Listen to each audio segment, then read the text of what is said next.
Hello everyone, I hope आप सब अच्छे होंगे। आप सबकी तैयारी अच्छी चल रही होगी। तो आज हम इस वीडियो में डिस्कस करेंगे कि how to be consistent for bank exam. हम एग्ज़ाम के लिए, कोई से भी एग्ज़ाम हो, बैंक एग्ज़ाम ही नहीं, हर किसी एग्ज़ाम के लिए है कि हम कंसिस्टेंट कैसे हों, फोकस कैसे हों, जिससे हमारी तैयारी जो है और अच्छे से हो पाए। हमें मोटिवेशन कैसे मिले, हम रोज़ डेली रेगुलर रहें। ये नहीं कि एक दिन स्टार्ट किया और एक दिन हमने फिर कैसे किया। रोज़ डेली हमें पढ़ना है। तो लेट्स गेट स्टार्ट। तो सबसे पहले हमें अपने सिलेबस को बहुत अच्छे से समझना है कि आखिर सिलेबस में क्या क्या दिया है, कौन से टॉपिक्स हैं, कौन से सब टॉपिक्स हैं, कौन कौन से सब्जेक्ट हैं, टोटल सब्जेक्ट कितने हैं, फिर उसके अंदर कितने सब टॉपिक्स हैं। उसमें भी ये देखना है कि कौन सा इम्पोर्टेंट हो सकता है। वो जब हम सिलेबस PYQ देखेंगे ना, मतलब पहले क्या क्वेश्चंस आए हैं, मतलब बैंक में ऐसा कुछ कंफर्म नहीं है कि यही टॉपिक आएंगे, यही मेन है, यही टॉपिक करना है। मतलब बैंक में ना ऐसा है कि कोई भी टॉपिक आ सकता है, कभी भी कोई से भी टॉपिक की इम्पोर्टेंस हो सकती है। कभी प्रोबेबिलिटी के क्वेश्चंस आ गए, उसकी डी आई आ गई मेंस में, या फिर मेंसुरेशन की आ गई। तो ऐसा कुछ कंपलसरी नहीं है कि एक ही टॉपिक जो है वो बहुत ज़्यादा इंपॉर्टेंट है और दूसरा जो है इतना इम्पोर्टेंट नहीं है। हाँ, लेकिन हम अपनी तैयारी इस हिसाब से कर सकते हैं कि हमें सारी चीज़ पढ़नी है। और ये है कि कुछ टॉपिक को हमें बहुत अच्छे से करना है और कुछ टॉपिक के हमें ऐसा करना है कि जैसे हम मेंसुरेशन नहीं होता, किसी पे बहुत कम होता है कि फॉर्मूले किसी को याद नहीं हो रहे या कुछ प्रॉब्लम आ रही है। एक एग्जांपल दे रही हूँ। तो आप उसके फॉर्मूले इतने अच्छे से पढ़ लो, उसके कुछ मेन क्वेश्चंस कर लो, जिससे आपकी उतनी प्रैक्टिस रहे कि एटलीस्ट आप कर तो सकते हो प्री में। मेंस में अगर देखो, लेकिन एक बात है, अगर मेंस में मेंसुरेशन की DI आ गई और वो DI कोई और बच्चा करेगा जिसने मेंसुरेशन कर रखा, उसके लिए वो DI शायद बहुत ईजी और आपके लिए बहुत टफ रह जाएगी। आप उसे छोड़ दोगे, आपके नंबर वहाँ से चले जाएंगे। तो इसलिए ये चीज़ मत सोचो कि मैं जो है हर एक टॉपिक मतलब ये छोड़ दूँ या वो कर लूँ। सब करना है, सबको बराबर टाइम भी देना है, इंपॉर्टेंस भी देना है। जो सब्जेक्ट आपको वीक लग रहा है उसको ज़्यादा देना है। लेकिन ऐसे ही इंग्लिश में, रीजनिंग में, हर एक सब्जेक्ट में। तो सिलेबस को बहुत अच्छे से पहले रीड करना है।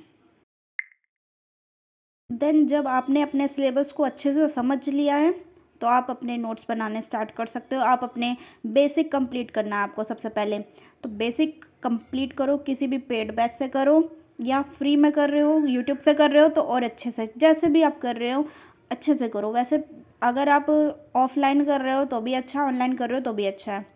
तो आप सबसे पहले अपने क्वेश्चंस, जैसे कि आप सिलेबस कंप्लीट करना है सबसे पहले। फॉर एग्ज़ाम्पल, अगर आप बैंकिंग अवेयरनेस पढ़ रहे हो सपोज़, तो आपको बैंकिंग अवेयरनेस के इतने अच्छे से नोट्स बनाने हैं। पहले तो प्रॉपर हमें नोट्स बनाने हैं, देन उसके बाद हमें रिवीजन के लिए भी कुछ पॉइंट्स शॉर्ट नोट्स बनाने होते हैं कि एट द एंड जब हम पहले अच्छे से डीपली नॉलेज ले लेते हैं ना, तो हमें एक ऐसे पेज पे, एक ही पेज पे ऐसे शॉर्ट नोट्स बनाने हैं कि आपको जब एग्ज़ाम में पढ़ना हो या आपका एग्ज़ाम हो तो आप उसे फटाफट देख के ही आपको समझ आ जाए मैंने ये लिखा था। आपका पूरा टॉपिक क्लियर हो जाता है उस शॉर्ट नोट से। तो हमें ऐसे भी करना है, थोड़ी स्मार्ट स्टडी करनी है। हार्ड स्टडी तो हर कोई करता है, लेकिन स्मार्ट स्टडी भी करनी बहुत ज़रूरी है। लेकिन शॉर्ट नोट्स बनाने से पहले आपको पहले डीपली नॉलेज लेनी होगी, ठीक है। सिलेबस को अच्छे से करना है, शॉर्ट नोट्स अच्छे से बनाना है। अब आते हैं मेन चीज़ पे। आपको क्या करना है, आपके अगर कंसिस्टेंसी नहीं बन रही है तो आपको क्या करना है, आपको अपने माइंड को एक कंट्रोल में, तो सबसे पहले अपने माइंड को रखना है। सेकंड थिंग, अपने माइंड को थोड़ा पागल बनाना है। दिमाग आपका कहेगा कि आप आराम करो, आप फ़ोन चला लो, किसी से बात कर लो, रील्स स्क्रॉल कर लो, घूम आओ, पढ़ने को लेकिन मना कर देगा। आप पढ़ने बैठोगे, आपके दिमाग में 36 चीज़ें आएंगी, 36 चीज़ें आप सोचोगे, ये हो गया, वो हो गया, अच्छा इन्होंने ऐसा कह दिया, उन्होंने ऐसा कह दिया, अच्छा आपको पुरानी बातें याद आ जाएंगी। लेकिन अगर आप फ़ोन चला रहे हो, वहीं पे मूवी देख रहे हो, किसी फ्रेंड से बात कर रहे हो या कहीं घूमने गए हो, जो आपका मनपसंद काम है वो कर रहे हो, तो उस टाइम आपको एक भी नेगेटिव थॉट, एक भी कुछ और थॉट नहीं आने का। ये सब पढ़ाई के वक्त ही क्यों होता है, क्योंकि हमें पढ़ाई इतनी बोरियत लगती है ना, हम उसे इंटरेस्टिंग ले, मतलब इंटरेस्ट जो होता है ना वो लेके नहीं पढ़ते। अपने मतलब ये सोचते हैं कि यार नहीं, मतलब पढ़ रहे हैं लेकिन मजबूरी में पढ़ रहे हैं, घर के लिए करना है कुछ लेकिन मजबूरी में कर रहे हैं, अपनी खुशी के लिए नहीं पढ़ रहे कि हमें ये करना है और क्यों करना है। तो सबसे मेन थिंग ये होती है कि अपनी पढ़ाई हमें करनी है तो उसे खुशी खुशी करना है। हम कोई टॉपिक पढ़ रहे हैं उसमें इतना इंटरेस्ट लाओ, इतना इंटरेस्ट लाओ खुद से कि आखिर ये चीज़ हुई क्यों है। फिर उस चीज़ को 2 से 3 चीज़ में अलग अलग मेथड से सॉल्व भी करते हैं, जैसे मैथ्स के क्वेश्चन होते हैं। तो ये कौन करते हैं? जिन बच्चों को इंटरेस्ट होता होगा मैथ्स में, वही कर सकते हैं, बाकी कोई नहीं कर सकता। ऐसे ही रीजनिंग के क्वेश्चन है, जिसको रीजनिंग में मज़ा आएगा ना, तो वो उस चीज़ को अलग अलग ट्राई करेगा। कोई अलग तरीके से पज़ल बना रहा है, उसको फिर दोबारा उस पज़ल को अलग मेथड से बना रहा है, वो करके देखेगा। तो जिसको मज़ा आता है ना, वो करेगा, वो तो है ही। और बैंक एग्ज़ाम पता है क्या है? बैंक एग्ज़ाम में मेन चीज़ है पेशेंस। पेशेंस चाहिए बैंक एग्ज़ाम में। ऑनलाइन पेपर होता है, स्पीड मैथ्स कह रहे हैं, मतलब स्पीड मैथ्स चाहिए, हर एक चीज़ में स्पीड चाहिए, मैथ्स में भी चाहिए, रीजनिंग में भी चाहिए, हर एक चीज़ में चाहिए। आपको इतनी स्पीड डेवलप करनी है इस एग्ज़ाम में, और इतना पेशेंस लाना है ना, तो तभी हो पाएगा। जिसके अंदर पेशेंस नहीं है ना, तो उसको ये टफ लगेगा ही लगेगा, ये बात है। तो अपना पूरा पेशेंस बनाओ। वो कहते हैं ना, अपनी कुर्सी की पेटी बांध लो, वही हाल है इसमें भी, बैंक एग्ज़ाम में भी, कि नज़ारा अच्छा होगा आगे का, लेकिन पेशेंस जो रहेंगे बच्चे, उनके साथ ही होगा। तो मैं ये बता रही थी, आप अपनी कंसिस्टेंसी के लिए क्या कर सकते हैं। अपने दिमाग को पागल कैसे बनाना है? आपको पढ़ना है 2 घंटा, लेकिन अपने दिमाग को क्या करना है कि मैं सिर्फ आधे घंटे पढ़ूंगा या सिर्फ 1 घंटे पढ़ूंगा, उसमें भी मैं सिर्फ 5 और 10 मिनट का ब्रेक ले लेंगे। आपने आधा घंटा पढ़ा, आपका दिमाग कहेगा अब आधा घंटा पढ़ लिया, अब चलो आराम करो, अब नहीं पढ़ना है, अब आराम करो। लेकिन आपको अपने दिमाग को क्या करना है? बस 10 मिनट और, बस 10 मिनट और, यही करके आपको 1 घंटा करना है। जब आपका 1 घंटा हो जाएगा ना, तब आप अपने आप को रिवॉर्ड कैसे दे सकते हो? 5 से 10 मिनट का ब्रेक ले लो, आप उसमें वॉक कर लो, पानी पी लो, घर वालों से बात कर लो, लेकिन हाँ, फ़ोन नहीं चलाओ एक्स्ट्रा बिल्कुल भी। कुछ काम है इंपॉर्टेंट तो चलो देख लिया, अटेंड कर लिया, कुछ है, वरना बिल्कुल भी नहीं करना है। तो आपको अपनी पढ़ाई के लिए ऐसे करना है कि अपने दिमाग को पागल बनाना है। पढ़ना आपको 1 घंटा ही है, 45 मिनट्स पूरे पढ़ने हैं, 10 मिनट का ब्रेक ले लो, या 50 मिनट्स पूरे पढ़ने हैं, 10 मिनट का ब्रेक ले लो, लेकिन उसको पागल बनाना है। वो आपको 15 मिनट पढ़ने के बाद भी यूँ कहेगा चलो आराम करते, लेकिन नहीं, उसको कहो कि थोड़ी देर और पढ़ते, फिर उसके बाद पक्का 5 मिनट पढ़ लो, फिर उसके बाद पक्का ब्रेक। लेकिन जब आप एक बार पढ़ने बैठ जाओगे ना, आपको उस चीज़ में इंटरेस्ट आएगा। और ये चीज़ फैक्ट है कि अगर आप पढ़ने बैठोगे तो आपको उस चीज़ में इंटरेस्ट आएगा। बस अब किसी भी हालत में अपने दिमाग को पागल बनाना है। 2 घंटा ही ऐसे पढ़ते, कंसिस्टेंसी नहीं आती क्यों? हम लगातार बैठ नहीं पाते, कोई बात नहीं, बीच में वॉक करते करते पढ़ो। अगर आपको करंट अफेयर पढ़ते हुए भी नींद आ रही है ना, अपनी वॉक करो, वॉक करते करते पढ़ो, लेकिन कंसिस्टेंसी जो करेगा उसी के साथ ही एग्ज़ाम क्वालिफाई भी होगा। तो स्टार्ट हर कोई करता है, लेकिन कंसिस्टेंट बहुत कम लोग होते हैं। तो आप पे डिसाइड है आप कैसे करते हो। अब आते हैं रिवीजन पे। तो रिवीजन कैसे करना है? आपको रिवीजन बहुत अलग अलग मैं बताती हूँ कैसे मेथड से करना है। सबसे पहले आपने जो पूरे दिन, आप जैसे आप बिगनर्स हो या रिपीटर भी हो, कोई बात नहीं, जैसे भी हो, आप तैयारी कर रहे हो, मेन चीज़ है आप तैयारी कर रहे हो। तो आपने आज कुछ पढ़ा है, सबसे पहले जो पढ़ा है उससे रात में सोने से पहले फटाफट से आपको रिवाइज़ करना है। रिवाइज़ कैसे करना है? उसको डीपली नहीं पढ़ना, जो आपने मेथड पढ़ा है उसको एक बार देख लो ऊपर ऊपर से, कि सर ने अच्छा ऐसे कराया था, मैम ने ये चीज़ करवाई थी, या मैंने आज ये करंट अफेयर पढ़े थे, उसके शॉर्ट नोट्स बनाए होंगे तो नोट्स पढ़ लो, पीडीएफ हो तो पीडीएफ से देख लो। बस एक होता है ना फटाफट जो देखते हैं वो देखना है आपको। ये रिवीजन होता है। एक रिवीजन कैसा होता है कि आपने 3 दिन में, सपोज़ आपने कोई टॉपिक कंप्लीट किया मैथ्स का, तो आप उसमें क्या करोगे? सपोज़ दैट आज आपने प्रॉफिट एंड लॉस पढ़ा है, 3 दिन पढ़ लिया आपने। अब क्या करना है आपको? 1 वीक में वो कंप्लीट हुआ, आपको वीक एंड में जैसे सैटरडे संडे मिलेगा, आपको उसमें पीडीएफ से रिवीजन करना है। सर ने उसकी पीडीएफ दी होगी, या आप कहीं से डाउनलोड कर लो परसेंटेज की, या बुक होगा तो बुक से कर लो। जैसे भी आपको अगर पीडीएफ मिल रही है तो अच्छी बात है, बुक से भी क्वेश्चन कर सकते हैं तो भी सही है। आपको क्या करना है, सैटरडे संडे में आप अपने क्वेश्चंस वहाँ से रिवाइज कर सकते हो। पीडीएफ सॉल्व करो, ज़्यादा से ज़्यादा क्वेश्चंस लगाओ, 50 सेट लगा लो क्वेश्चन के, जैसे परसेंटेज है तो उसके 50 क्वेश्चन लगा लिए, 100 क्वेश्चन लगा लिए।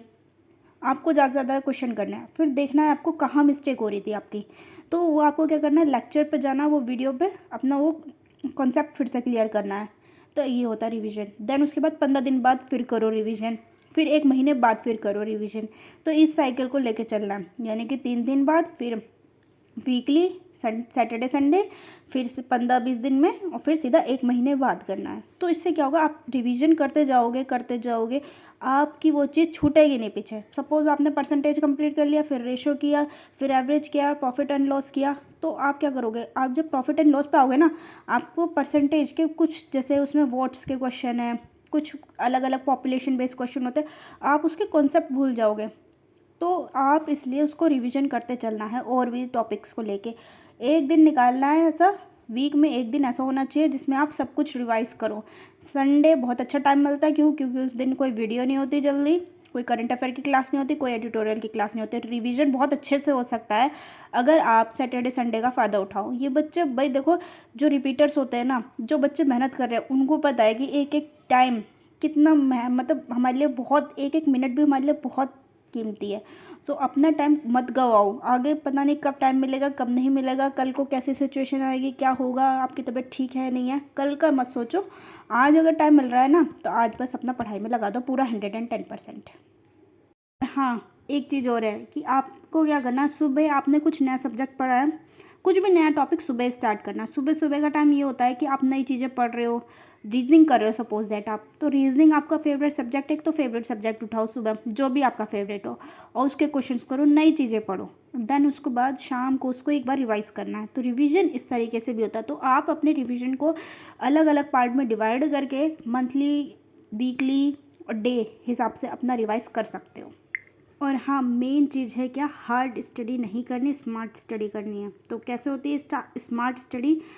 आपको बिल्कुल अपने आप को देखो, हार्ड स्टडी क्या होती है, हम दिन रात लगे पड़े हैं, कॉपी किताब खोल के कर रहे हैं, लेकिन नहीं, उससे नहीं होने का। आपको अपना दिमाग पूरा अपना 100% देना है, 110% देना ही पड़ेगा। आप सोच रहे हो मैं पूरा दिन किताब खोल के बैठा हूँ, मैंने तो पढ़ लिया, सारे सिलेबस कंप्लीट किया लिया, तो मेरा तो एग्ज़ाम हो जाएगा। बट ऐसा होने का ही नहीं है कि आप एकदम ऐसे ही कर लो। आपको रिवीजन बहुत अच्छे से करना है, रिवीजन करना है, शॉर्ट नोट्स बनाने हैं, हर दिन नई चीज़ें जो करंट अफेयर में हो रही है उसको सुनना है। आप एक बार करके उसका कुछ ही नहीं कर सकते कि आपने एक बार कर लिया, बार बार पढ़ना पड़ेगा आपको, बार बार। अपने आप को जैसे सुबह, आप सुबह का टाइम है कि आप 4-5 बजे उठ रहे हो, वहाँ से 3 घंटा निकाल लो, पहला स्लॉट कंप्लीट कर लो। देन थोड़ा सा ब्रेक ले लो 1 घंटे का, उसमें अपना काम होता है, जो भी आपको काम है, फ्री हो जाओ। देन उसके बाद ब्रेकफास्ट करने के बाद अपना फिर से पढ़ाई स्टार्ट कर दो। और क्या है, हार्ड स्टडी में हम सिर्फ करते रहते हैं, हमें नहीं पता क्या आएगा क्या नहीं, बस हम लगे हुए हैं। लेकिन हमें मेमोरी बेस्ड पेपर भी देखना है कि वो किस तरीके से आया है। सेकंड थिंग इज़ दैट हमें अपनी प्रैक्टिस इस हिसाब से करनी है, ब्रेक लेके करनी है। ये नहीं कि पूरे दिन हमें पढ़ना है, ब्रेक ले लेके पढ़ना है। तो हार्ड स्टडी काम नहीं आती, स्मार्ट स्टडी काम आती है। स्मार्ट स्टडी में क्या होता है, हमें लंबे समय तक नहीं पढ़ना है, लेकिन हाँ अपने आप को इस हिसाब से करना है कि 1-2 घंटा पढ़ना है, फिर ब्रेक लेना है, फिर 3 घंटा पढ़ना है, फिर ब्रेक लेना है। वो आपके ऊपर डिपेंड है आप कैसे करते हो। और क्या है इसमें कि आपको हार्ड टॉपिक्स पहले उठाने हैं। इजी हर कोई कर रहा है, लेकिन टफ टॉपिक्स नहीं उठा पाता। कई बार हमें इजी से भी स्टार्ट करना होता है, लेकिन कई बार हमको इतनी प्रैक्टिस करनी है उस हार्ड सब्जेक्ट की, हार्ड टॉपिक की, जिससे आप घबराते हो, भाई मुझे ये सब्जेक्ट नहीं करना, तो उसी को ही पकड़ना है। इसमें यही चीज़ है बैंक एग्ज़ाम की खासियत, कि आप कुछ भी चीज़ छोड़ नहीं सकते, आपको सब पढ़ना पड़ेगा। और जो टॉपिक आपको वीक लगता है ना, उसको 10 बार 20 बार इतनी बार कर लो, इतनी बार बना लो उसके क्वेश्चन, इतनी बार सॉल्व कर लो कि आपको वो हार्ड लगे ही ना। स्मार्ट स्टडी से ही कहते हैं आपको हर एक चीज़ लेके चलना है, प्रीवियस ईयर पेपर लेके चलना है, मॉक टेस्ट लेके चलना है, सिलेबस लेके चलना है, ब्रेक कैसे लेना है, रिवीजन कैसे करना है, ये सब लेके चलना है। और करंट में क्या सिचुएशन चल रही है, बैंक एग्जाम में कैसे सिनेरियोज आते हैं, कैसे एडिटोरियल्स आते हैं, कौन सी चीज़ से मुझे पढ़ना है, वो सब स्मार्ट स्टडी में आता है। लंबे समय तक नहीं पढ़ना है कि मुझे बहुत सारा पढ़ना है। अपने टाइम को और अपने गोल्स को छोटे छोटे पार्ट में डिवाइड करना है। कोई हमें 1 महीने का टारगेट नहीं बनाना, टू डू लिस्ट नहीं बनानी, रोज़ डेली की टू डू लिस्ट बनानी होती है। रोज़ डेली की टू डू लिस्ट बनाओ पहले, और फिर उसके हिसाब से अपना दिन का पूरा काम करो। ये नहीं कि हमने 1 महीने का बना लिया, 1 महीने का गोल सेट करोगे ना तो फिर तो होने का नहीं। हमें छोटे छोटे पार्ट्स में डिवाइड करके काम करना है। इसीलिए छोटे छोटे, हम क्या होता है ना, छोटी छोटी चीज़ें पार्ट करते हैं ना, तो हम जब वो कर लेते हैं ना तो हमें बहुत अच्छा फील होता है, तो हमें अंदर से मोटिवेशन मिलता है पढ़ने के लिए। तो इसलिए हर एक पार्ट को डिवाइड करके पढ़ना है। बैंक एग्ज़ाम हमारा ऑनलाइन एग्ज़ाम होता है, तो इसमें हमें अपने मॉक टेस्ट इतने ज़्यादा देने हैं एग्ज़ाम से पहले, इतने 150 से 200 मॉक देने हैं प्री के ही, कि हमारी इतनी प्रैक्टिस हो जाए कि हमें अपना पर कॉन्फिडेंस आए, हम वहाँ जाके प्रेशर फील ना करें या थोड़ा घबराए ना, हाथ ना कांपे, नर्वस ना हो। इतनी मॉक टेस्ट से प्रैक्टिस करनी है, इतनी ज़्यादा हमें रेगुलर मॉक देना है बीच बीच में, और मॉक को अच्छे से एनालाइज भी करना है। आप ये सोच रहे हो कि मैंने सिर्फ पढ़ाई कर ली है, मेरा एग्ज़ाम सिलेक्शन हो जाएगा, लेकिन जब आप एग्ज़ाम में देने जाओगे ना, एग्ज़ाम देने, और आपने एक भी मॉक नहीं दिया, तब आपको पता चलेगा आपकी स्पीड कहाँ है, आप बहुत बच्चों से कितने पीछे रह गए हो। तो स्पीड बनाने के लिए आपको मॉक टेस्ट ज़रूर देना है। आपका जिस प्लेटफॉर्म से आप दे रहे हो, चाहे फिर कोई भी प्लेटफॉर्म हो, सबके मॉक दो। जो भी आपने ले रखा है मॉक ज़रूर दो। ये मत सोचो कि मॉक टेस्ट देने से कुछ नहीं होता। मॉक टेस्ट को प्रॉपर दे के उसे बिल्कुल एकदम अच्छे से एनालाइज करना है। आपने मॉक टेस्ट सपोज खोला, आपने इंग्लिश का सेक्शन देने के बाद क्या हुआ, आपको इंग्लिश का सेक्शन दे रहे हो, मैथ्स का दिया, अब आपको लग रहा है यार अब मेरे से रीजनिंग नहीं हो रही, मैं नहीं कर रहा। नहीं, उसे बिल्कुल करना, छोड़ना नहीं है, बीच में तो बिल्कुल नहीं उठना, चाहे कुछ भी हो जाए। एक ऐसे प्रॉपर मॉक देना है जैसे आप एग्ज़ाम में बैठे हो। कोशिश करो ऐसे सिचुएशन में बैठो जहाँ कभी शांति हो, कभी ऐसा रखो कि हल्का बहुत शोर होगा तो भी चलेगा। अपने आप को इस हिसाब से एडजस्ट करना है। अपने हिसाब से हर चीज़ नहीं लेके चलते, इन्वायरमेंट के हिसाब से लेके चलना होगा। आपको नहीं पता आपका जहाँ एग्ज़ाम सेंटर होगा वहाँ कैसी शांति होगी, कैसे वहाँ के टीचर्स होंगे। आपको प्रैक्टिस अपनी पूरी अच्छे से करनी है और मॉक टेस्ट इतने अच्छे से प्रिपेयर करना है, इतना मॉक टेस्ट देना है ना आपकी स्पीड बन जाए। तो मॉक टेस्ट ज़रूर दें। एक चीज़ और बता दूँ, देखो मोटिवेशन कहीं से नहीं मिलता। मोटिवेशन हमें अपने आप से रोज़ बनाना पड़ता है। हर चीज़ आप जब आप एक रेस्पॉन्सिबल इंसान बन जाओगे ना, आपको हर चीज़ समझ आ जाएगी। आपको पढ़ना पड़ेगा ही पड़ेगा। अगर आज आपको आलस आ रहा है, लेकिन अगर आपके सर पे 10 चीज़ की जिम्मेदारी है, तो आप उस आलस को छोड़ के पढ़ाई करने बैठ जाओगे। देखो भाई लड़कियों, आप सुन लो, आप लड़कियां जो हैं उनका, अगर आप लोग अपने लिए नहीं लोगे ना स्टैंड, कोई भी नहीं लेगा। मेन चीज़ यही है लड़कियों के साथ, उनकी या तो शादी कर दी जाएगी या फिर उन्हें पढ़ने नहीं दिया जाएगा। तो आप ये डिसाइड कर लो कि आपको पढ़ना है, क्या आपको करना है। अगर आपको अच्छे से अपने करियर में ग्रोथ करनी है तो देखो पढ़ना स्टार्ट कर दो। किसी की मोटिवेशन, किसी की कंसिस्टेंसी, किसी की टू डू लिस्ट आपके काम नहीं आएगी। आप सुनो, मोटिवेशन फील करो, लेकिन अपना खुद का मोटिवेशन खुद से रखो कि मैं ये सब कर सकती हूँ। नहीं पता आगे क्या होगा लाइफ में, आफ्टर मैरिज क्या होगा। लड़कियों के साथ इतना प्रेशर बनाया जाता है ना मैरिज के लिए कि पेरेंट्स ही और सोसाइटी इतनी बनाते हैं ना कि उन्हें कुछ नहीं करना। लड़की अगर कुंवारी है, शादी नहीं हो रही, तो उसकी शादी कर दो। लड़की अगर अच्छा काम करती है तो उसकी शादी कर दो, कुछ नहीं करती तो भी शादी कर दो। तो उनका एक मेन फोकस है क्या, शादी कर दो लड़कियों की। तो आप डिसाइड करो, अगर आपके अपने सपने हैं तो आप उन्हें अपना पूरा करो। अपने लिए स्टेप लो, अच्छे से स्टेप लो और पूरा अपना पूरा 100% दो, 102% दो, 10% दो, 200% दो, पूरा दो, लेकिन पूरा दो। बाद कल को आपको रिग्रेट ना होगी मैं कुछ नहीं कर पाई। और अगर आप लड़के हो तो भाई एक चीज़ अभी बता देती हूँ, लड़के अगर 12th कर रहे हैं ना, 12th तक सब कुछ उनके लिए सही रहेगा, लेकिन अब जब आप ग्रेजुएशन कर लोगे ना, आपको सोसाइटी वाले जीने नहीं देंगे। इवन पेरेंट्स भी, मतलब जीने से मतलब ये है, हर कोई आके आपसे यही पूछेगा बेटा क्या कर रहे हो, नौकरी कब करोगे, अच्छा आपकी पढ़ाई ख़त्म हो गई, अब आगे का क्या प्लान है। रिश्तेदार से लेके पड़ोसी, सोसाइटी, हर कोई पूछेगा। और देखो ये लोग पूछते हैं, हम उन्हें मना तो नहीं कर सकते ना, लेकिन अब हम अपने आप को तो सुधार सकते हैं ना। तो आपके ऊपर जिम्मेदारी, आप अपने पेरेंट्स को देखो, चाहे फिर लड़का हो चाहे लड़की हो। मेन चीज़ ये है कि आप अपने लिए करो, अपने पेरेंट्स के लिए करो, किसी को दिखाने के लिए नहीं करना है आपको। अपने पेरेंट्स को देखो, उनके क्या सपने हैं, उनका चेहरा देखो, सुबह उठ के शाम को, रात को सोने से पहले एक बार देखो कि वो आपसे क्या आशाएं रख रहे हैं, तो उसमें लग जाओ। कोई नहीं आने का आपके काम कि आपकी कोई मदद कर देगा आके, आपको लग रहा है कि कोई आपकी मदद करेगा, बिल्कुल नहीं आने का। अगर आप किसी ऐसी सिचुएशन में फंसे हो तो आपको कोई मदद तो करेगा नहीं, लेकिन आपको आपका मजाक बनाएगा, आपको और परेशान करेगा, डीमोटिवेट फील कराएगा। तो उन लोगों को जो आज आपको परेशान कर रहे हैं, आपके मम्मी पापा को परेशान किया है जिन्होंने, उन लोगों को ना तो आज सीरियस लेना है, ना एग्ज़ाम क्लियर करने के बाद सीरियस लेना है अपनी लाइफ में। उन लोगों को दूर रखना है। हाँ देखो, क्रिटिसिज्म मिल रहा है, सुनने को मिल रहा है उल्टा सीधा चीज़, उससे मोटिवेशन लो कि मुझे ये करके दिखाना है। लड़ना किसी से नहीं है, बहस किसी से नहीं करनी, सिर्फ अपनी पढ़ाई पे काम रखो और पढ़ाई करो इतनी, आपका जब रिज़ल्ट आए वो शोर मचाए। सब समझ रहे हो। जब आप सपोज़ करो, आप सोचो मन में, आपकी आज आपका रिज़ल्ट आया है, आपको नहीं पता आपका हुआ है कि नहीं, आपने PDF खोली, उसमें आपका रोल नंबर है और उसमें लिखा आ रहा है कि we are glad to inform you this, तो आपको कितनी खुशी होगी। आपके घर पे सपोज़ करो, आपके घर पे पोस्टमैन आया है, वो आपको ये बुला रहा है कि आपका ये नाम है XYZ, ये हैं, आपका ऑफ़र लेटर आया है, तो आप सोचो कितनी खुशी होगी। 4 लोग आगे जो सुनते हैं ना, जो सबके घर में ताक झाक करते हैं, वो लोग के कान में जब पड़ेगी ना, तो सोचो कितना आपको सुकून मिलेगा। तो आप अपनी पढ़ाई में लग जाओ, इतना करो अपने पेरेंट्स के लिए, अपने लिए, कि कल को उन्हें कोई रिग्रेट फील ना कराना, और अपने अच्छे काम करना है हमेशा। आपको आज भी अच्छा काम करना है और नौकरी लगने के बाद भी आपको अच्छा काम ही करना है। किसी एक के लिए मदद भी करो, सबके लिए कर सकते हो, सबके लिए देखो, आप अपने पहले अपने मम्मी पापा की ज़रूरतें पूरा करो। अगर आपके पास सेविंग में है तो आप ज़रूर किसी एक की भी मदद करो।